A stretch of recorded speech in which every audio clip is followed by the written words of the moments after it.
everybody, and welcome back to Something Dark. I'm in a slightly different location that I'm normally recording in, so I hope everything sounds good for you guys. So we're already on our 7th episode, which is crazy. Today I'm actually going to do a case that was requested on my Instagram. I'll leave my Instagram in the show notes, but if you ever have a case you want me to cover, let me know. So, bringing us to tonight's case. This case was heavily publicised in the media in the early 2000s, and if you've seen the movie Gone Girl, the character that Ben Affleck plays, or the storyline that he follows, is kind of like loosely influenced by this case, I believe. There's a lot of similarities, especially his character and his behaviour. So that brings us to tonight's case. Tonight we're going to be discussing the case of Scott Peterson, who is a convicted murderer who's currently incarcerated in San Quentin State Prison. And in 2004, he was convicted of the first-degree murder of his pregnant wife, Laci Peterson, and the second-degree murder of their unborn son, Connor, in Modesto, California.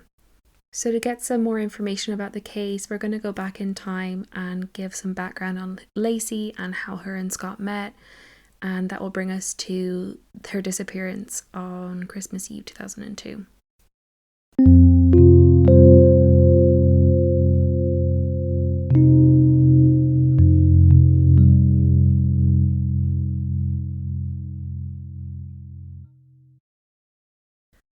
Laci was born on May 4th, 1975, to her parents Sharon and Dennis, who had met in high school, and owned a dairy farm in West Escalon, California.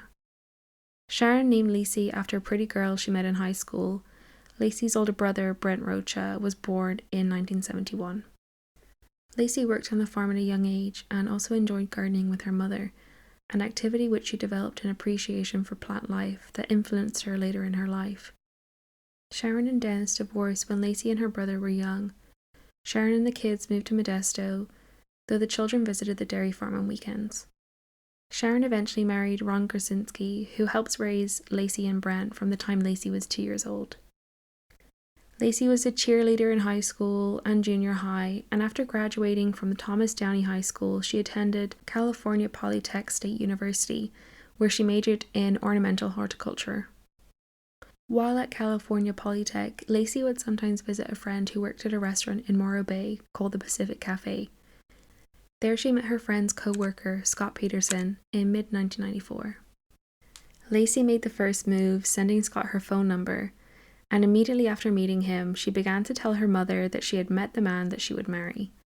Scott later called Laci and they began dating, their first date being a deep-sea fishing trip on which Laci got seasick. As Laci's relationship with Scott grew more serious, he put aside his dreams of professional golf in order to focus on a business path. The couple dated for 2 years and eventually moved in together. While Scott finished his senior year, Laci took a job in nearby Prunedale. Prosecutors have stated that around this time, Scott engaged in the first of at least 2 extramarital affairs, though they have not revealed a name or details of each relationship. After Laci's graduation, the couple married on August 9th in 1997. Scott graduated with a Bachelor of Science degree in Agricultural Business in June 1998. After their graduations, they opened a sports bar in San Luis Obispo called The Shack. Business was initially slow, but eventually improved, especially on the weekends. They sold The Shack in 2000 when they moved back to Laci's hometown of Modesto to start a family. In October 2000, they purchased a 3-bedroom, 2-bath bungalow in an upscale neighborhood near La Loma Park. Laci soon took a part-time job as a substitute teacher, and Scott got a job with Trade Corp USA, a newly founded subsidiary of a European fertilizer company, in which Scott earned a salary of $5,000 a month. Laci's family, including her mother and younger sister, said that she worked enthusiastically at being the perfect housewife. She enjoyed cooking and entertaining, and that she and her family welcomed the news in 2002 that she was pregnant. Laci's due date was February 16, 2003, and the couple had planned to name their son Connor. In November 2002, when Laci was 7 months pregnant, Scott was introduced by a friend to a Fresno massage therapist named Amber Fry. In later public statements, Fry said Scott told her he was single, and the two began a romantic relationship. On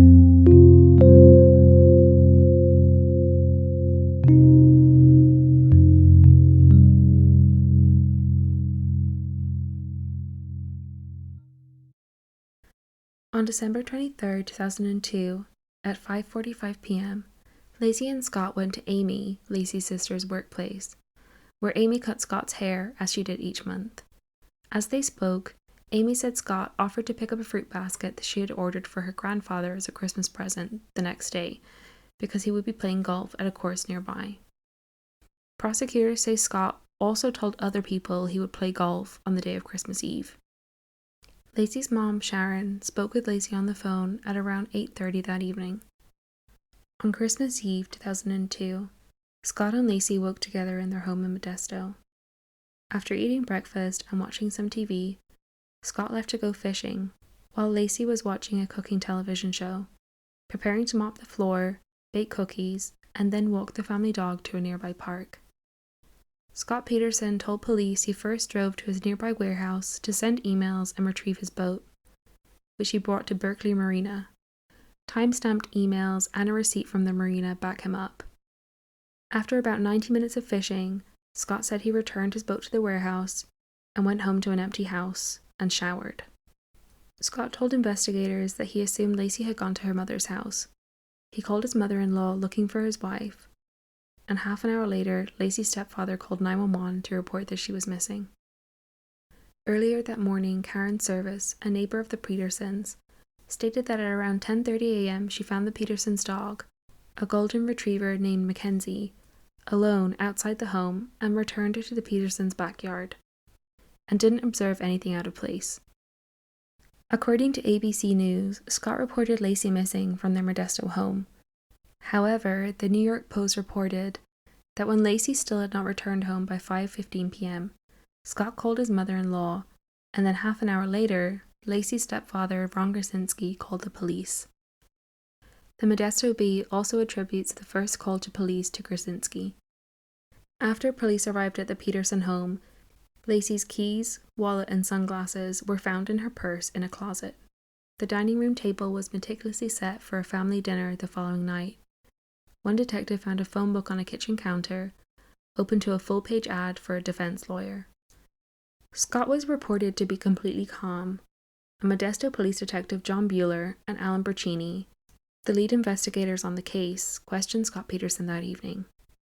Scott stated that he went fishing about 90 miles from the couple's Modesto home. Detectives immediately launched a search, but were surprised by Scott Peterson's behavior. Bueller told ABC News in 2017, "I suspected Scott when I first met him. Didn't mean he did it, but I was a little thrown off by his calm, cool demeanor and his lack of questioning. He wasn't, 'Will you call me back? Can I have one of your cards? What are you guys doing now?'" Scott Peterson first met Modesto police on the day Laci went missing at a nearby park, where she was known to walk their dog. Police suggested going back to the couple's house, the first of many tests placed on Scott to gauge his reactions. As Laci's husband, Scott was immediately on police's radar as a suspect, given the fact that most acts of violence are committed by people known to the victim. Police gave Scott multiple opportunities to be forthcoming with information, and, it was implied, demonstrate his innocence. But he failed most of these tests. For example, when interviewed by police on the first night Laci went missing, he declined to take a polygraph test and would continue to refuse polygraph tests going forward. In the following days, police said Scott did not ask them any questions and seemed unconcerned about the police's investigation. The complete opposite of how you think a husband would act. Police also noted Scott's strange behavior, such as how he couldn't remember the kind of bait he'd used when he'd supposedly gone fishing that morning, or what he prioritized during the investigation. His major concerns were not Laci, one detective told People magazine in 2005. His major concerns were his car door hitting his other car door in the driveway, or me taking a picture of his boat in the shop, or getting a receipt for the pink slippers and sunglasses the tracking dog used for Laci's scent. Detectives also gave Scott Peterson another test on the day after Christmas, when they executed a search warrant at his home. Once again, Scott was hesitant to cooperate with the police in ways that might prove his innocence, like taking a polygraph test. but he seemed more concerned with protecting himself. It was more strange behaviour from a man who supposedly had nothing to hide. A missing pregnant woman is newsworthy enough, but it was the police search on the Peterson home after Christmas that tipped off the media of the seriousness of the investigation into Scott, and all of a sudden, the handsome, charming husband was a viable suspect. The search for Laci came to include helicopters equipped with searchlights, police mounted on horsebacks and bicycles, canine units, and water rescue units on rafts. A total of 30 officers were involved in the search, as well as Laci's loved ones and volunteers. At a press conference, Detective Albertini said that police did not believe that Laci decided to leave without contacting her family, commenting that this is completely out of her character. The initial search and later vigil were organised by the immediate family and friends. In the first 2 days, up to 900 people were involved in looking for Laci. Eventually, the story attracted nationwide media interest. Posters, blue and yellow ribbons, and flyers were circulated, and a website was set up for Laci. Friends, family, and volunteers set up a command centre at a nearby Red Line hotel to record developments and circulate information. Over 1,500 volunteers signed up to distribute information and to help search for her. As police continued to search for Laci and clues that might explain her disappearance, Scott sold Laci's car, leading to suspicions that he might be trying to get rid of evidence.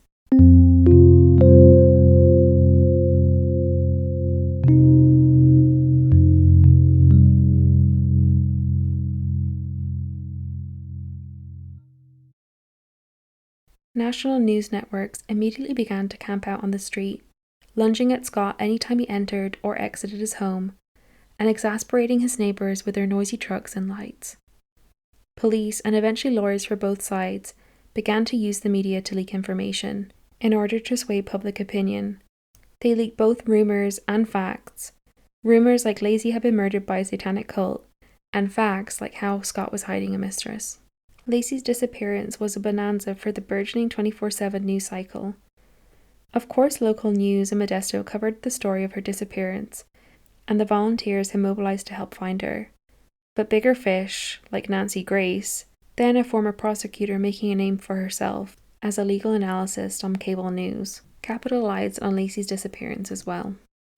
From the moment of her disappearance, the Rocha family, Laci's mother, stepfather, and brother, repeatedly spoke to the media in the teary-eyed manner viewers have come to expect from loved ones in crisis.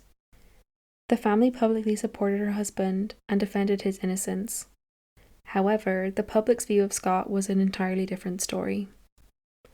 On December 31st, 2002, the town of Modesto held a public vigil for Laci and Connor. Scott declined to speak at the vigil, but he was in attendance. And so were photographers who captured him in 2 damning photographs that haunted him throughout his eventual trial. In one picture, Scott bends down beside his niece to set down a candle, a big smile across his face. In a second picture, he is standing with a group of people and laughing. By any measure, this behaviour at a vigil for his missing wife and unborn child looked bad. Some explain Scott's demeanour as simple aloofness. There is, after all, no guidebook on how to behave after your wife goes missing. Quickly, though, media scrutiny, particularly Nancy Grace, who had a bullseye on Scott from the beginning, led the public to turn on Scott. He wasn't solemn enough. He wasn't panicked enough. He was good-looking, charming, and, it turns out, lying. Scott did something else during Laci and Connor's vigil as well. He called his secret girlfriend. We've spoken earlier on about Amber Fry, but I'm just going to go back into their relationship just so we have a little refresher. Amber Fry, a massage therapist and single mom, was introduced to Scott by a friend in November 2002, and they began a romantic relationship. In early December, around the same time they were photographed at a holiday party together looking cozy, Scott told Amber his, then very much still alive, wife had died, and this would be his first Christmas season without her. Police later wondered if Scott's admission to Amber about his dead wife was tantamount to confessing to a premeditated murder. On December 30th, 2002, after seeing a newspaper article about Laci's disappearance, Amber called a tip line and immediately began working with the police to pull whatever useful information she could out of her boyfriend and secretly record it. In all, she recorded over 29 hours of phone calls with Scott. The next day, Scott told Amber he was ringing in the New Year in Paris with friends, when he was actually at Laci's vigil. Neither Scott, the Petersons, nor the Roaches knew the police were aware of Scott's affair or that Amber Fry was recording their calls. Then, in mid-January 2003, police learned that the National Enquirer had in its possession a photograph of Amber and Scott and intended to publish it. On January 24th, Amber, shaking like a leaf, revealed herself at a press conference and confessed that Scott had told her he was single. From that moment forward, the Rocha family turned on their son-in-law. So did too the small army of volunteers who had been looking for Laci. In late January 2003, Scott's Good Morning America interview with Diane Sawyer went so disastrously that it calcified the public hatred against him. For one thing, he lied to Diane when he said that he had told police about his affair the day that Laci went missing, when in fact he had told police that their marriage was fine. He also told Diane that Laci knew about his affair with Amber and was okay with it, a statement which just about threw Nancy Grace into a fit. Most damningly, Scott referred to his missing wife in the past tense, saying Laci was amazing.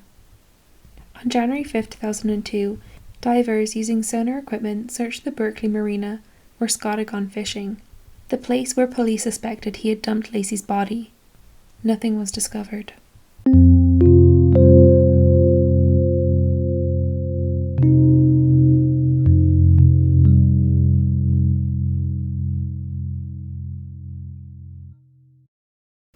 Four months later, on April 13, 2003, a couple walking their dog found a decomposing but well-preserved body of a late-term male fetus in a marshy area of the San Francisco Bay Shore. One day later, a passerby found the body of a recently pregnant woman, wearing beige pants and a maternity bra, washed up on the eastern rocky shoreline of the bay, just 1 mile away from where the baby's body was found. The corpse was decomposed to the point of being almost unrecognizable as a human body. The woman had been decapitated, and her limbs were missing, including most of her legs.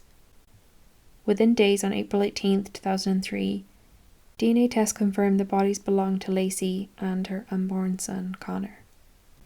The autopsies on both bodies were performed by a forensic pathologist, and according to the autopsy, Connor's skin was not decomposed at all, although the right side of his body was mutilated, and the placenta and umbilical cord were not found with the body.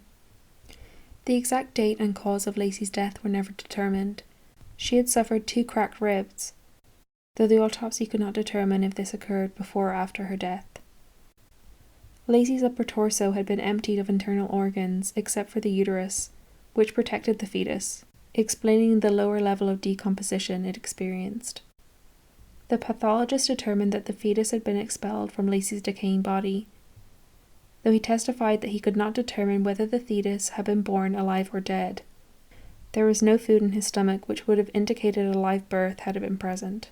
The Associated Press observed that the doctor's testimony appeared contradictory at times. Though he stated that no cause of death could be determined for Laci or Connor, he also said it was her death that caused Connor's death while he was still in utero.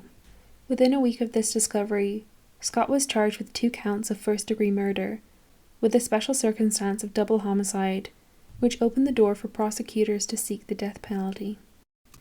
Scott had mostly been staying in San Diego with his family, allegedly to avoid media attention. It was there that police arrested Scott at a golf course on April 18th. He was carrying over $10,000 in cash, camping gear, his brother's ID, and 4 cell phones. Critics were quick to point out that San Diego is near the Mexican border, and Scott had dyed his hair blonde and grown a full beard, further suggesting that he may have been planning to run. Scott was arraigned on April 21, 2003, and charged with 2 counts of murder. Connor was included as a murder victim under California's fetal homicide law that protects any fetus over 8 weeks old.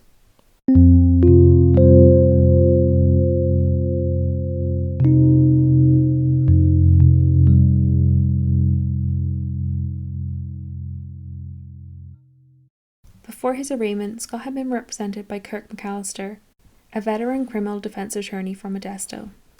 Chief Deputy Public Defender Kent Faulkner was also assigned to the case.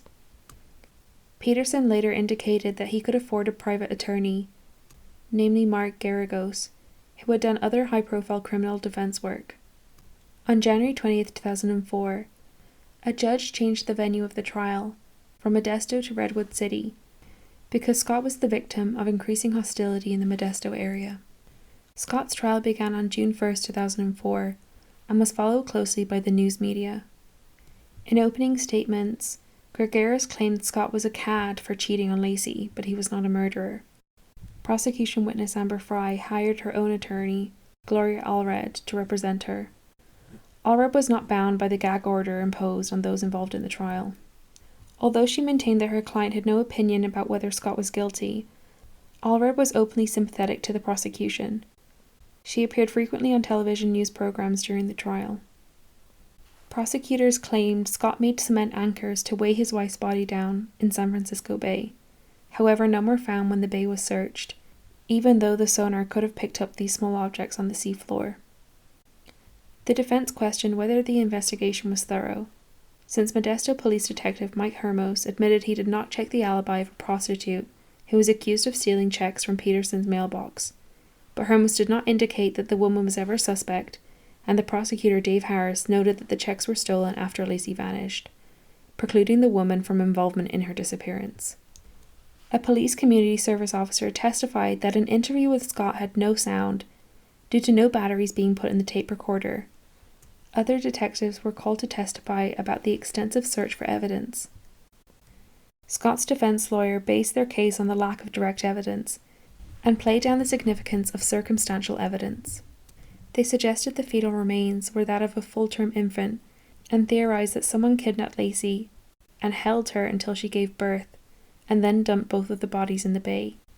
The prosecution's medical experts contended that the baby was not full-term, and died at the same time as his mother. Juror Francis Gorman was removed and replaced early in the trial due to misconduct. Jury foreman and attorney, Gregory Jackson, later requested his own removal during jury deliberations, most likely because his fellow jurors wanted to replace him as foreman. Gregaris told reporters that Jackson had mentioned threats he received when he requested to be removed from the jury. Jackson was replaced by an alternate. A single hair was the only piece of forensic evidence that was identified. It was matched through DNA comparison to a hair from Laci's hairbrush, and was found stuck to pliers found on Scott's boat. Presented as prosecution evidence during the trial was the fact that Scott changed his appearance and purchased a vehicle using his mother's name in order to avoid recognition by the press. He added 2 pornographic television channels to his cable service only days after his wife's disappearance. The prosecution stated that this meant he knew that she would not be returning home. Scott expressed interest in selling the house he had shared with Laci and traded in her car for a Dodge pickup truck. Rick Chang, a hydrologist with the United States Geological Survey and an expert witness on tides of the San Francisco Bay, testified as a witness for the prosecution. During cross-examination, Chang admitted that his findings were probable, not precise. Tidal systems are sufficiently chaotic, and he was unable to develop an exact model of the body's disposal and travel. As the trial progressed, the prosecution opened discussion of Peterson's affair with Fry, and the contents of their secretly recorded telephone calls.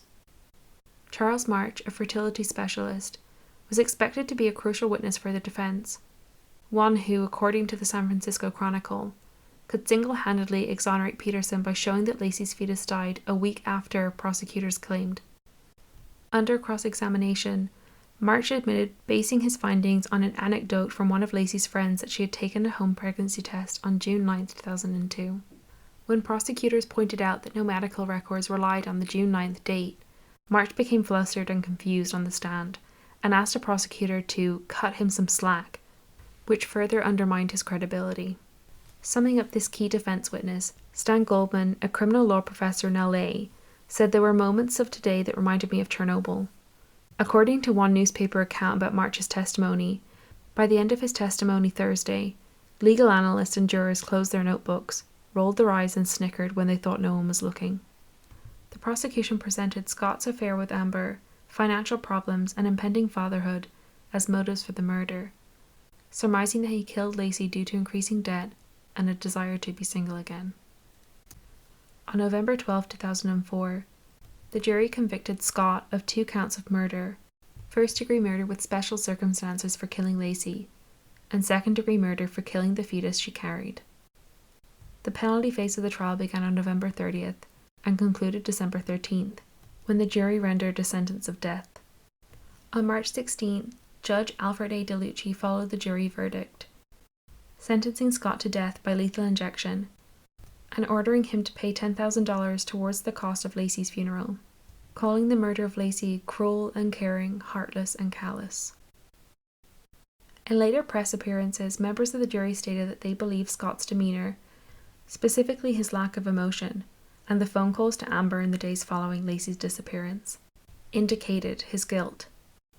Juror number 1 and 2 other jurors said they based their verdict on hundreds of small puzzle pieces of circumstantial evidence that came out during the trial, from the location of Laci Peterson's body to the myriad of lies her husband told after her disappearance.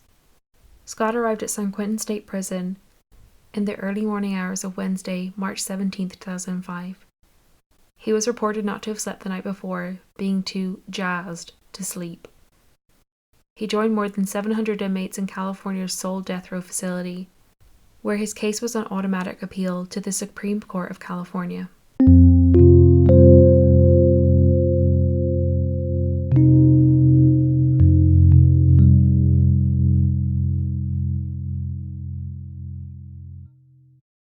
On July 6, 2012, Scott's attorney Cliff Gardner filed a 423-page appeal of Scott's sentence, which stated the publicity surrounding the trial, incorrect evidentiary rulings, and other mistakes deprived Scott of a fair trial. The State Attorney General's office filed their response brief on January 26, 2015. The defense filed a response to the state's brief later in July 2015, claiming that the dog that detected Laci's scent at Berkeley Marina had failed 2/3 of a test with similar conditions. In November 2015, the defense filed a habeas corpus petition, claiming that a juror lied on her jury application and that there was evidence that neighbours saw Laci alive after Scott left home. On August 10, 2017, the State Attorney General responded to the appeal by filing a 150-page document contesting the notion, disputing the claims put forward in the appeal, stating that the appeal ignored overwhelming evidence that Scott murdered Laci.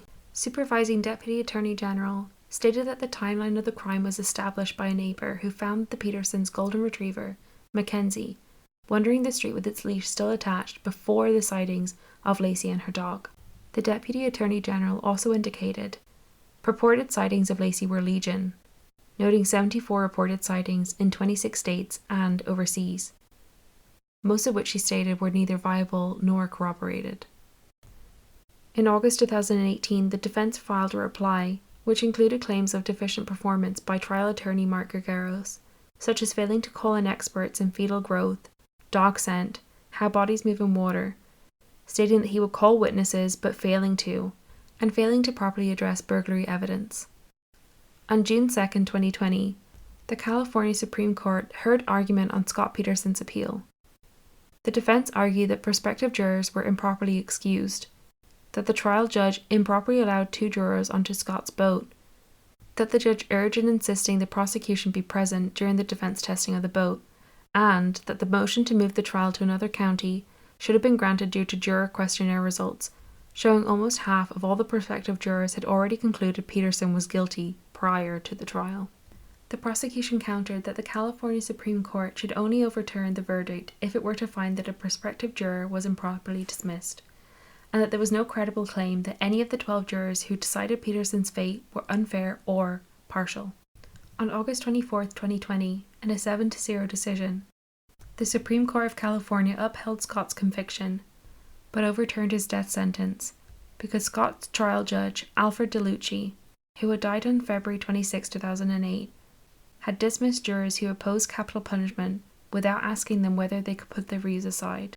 Justice Leandra Kruger explained that per Supreme Court ruling since 1968, jurors may not be excused merely for opposition to the death penalty, but only for the views rendering them unable to fairly consider imposing that penalty in accordance with their oath. This is the meaning of the guarantee of an impartial jury. So, although Scott's death sentence was overturned, his conviction was upheld.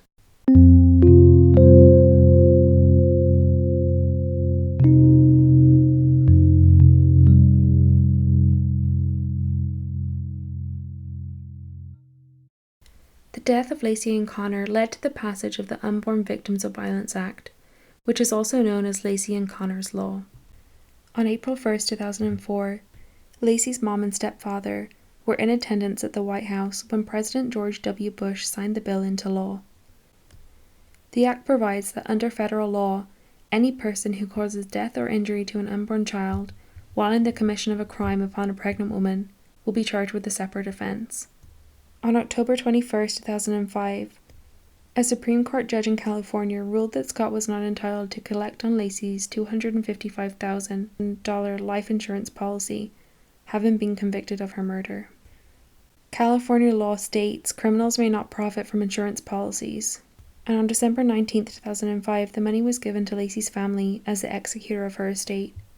In 2006, Laci's mom, Sharon, wrote For Laci, A Mother's Story of Love, Loss and Justice, a biography and memoir about Laci's life and death. All proceeds are used to fund the Laci and Connor Search and Rescue Fund, which she had founded. On January 29, 2006, it was listed at number 1 on the New York Times nonfiction bestseller list. Laci's stepfather, Ron, died in his sleep at his Modesto home on April 8, 2018, at age 71, after a lengthy period of failing health. He was buried next to Laci and Connor.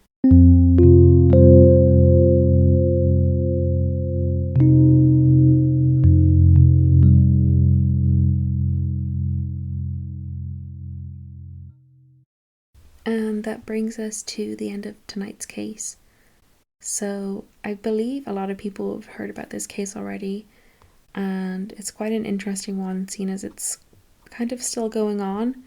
There was a lot of different articles and stuff in the news about his different appeals and being taken off, his death sentence and stuff being taken off the table.